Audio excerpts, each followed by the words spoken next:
Pandemi COVID-19 di Sumsel tak menghalangi Gubernur Sumsel Herman Deru untuk tetap berkegiatan lewat video conference dari Comment Center Sumsel. Gubernur Sumsel menyampaikan pengantar laporan keterangan pertanggungjawaban tahun anggaran 2019 di hadapan anggota Dewan dalam rapat paripurna 13 DPRD Provinsi Sumsel.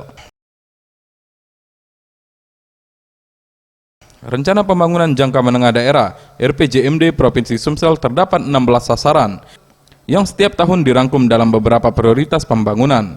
Prioritas pembangunan Sumsel tahun 2019 meliputi pembangunan manusia berkualitas, yakni dengan keberhasilan meningkatkan beberapa capaian IPM, menurunkan angka kemiskinan, dan pencapaian di bidang pendidikan dan kesehatan.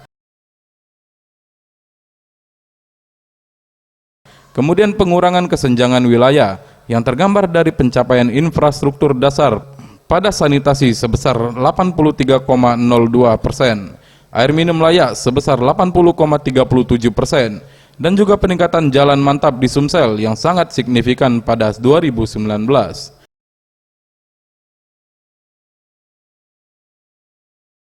Selanjutnya, capaian indikator makro pembangunan tahun 2019, yakni pertumbuhan ekonomi sebesar 5,71% yang lebih tinggi dibanding nasional, sebesar 5,02% dan tertinggi di regional Sumatera, serta peringkat 3 tertinggi, regional Sumatera dan Bali, setelah daerah istimewa Yogyakarta 6,69%.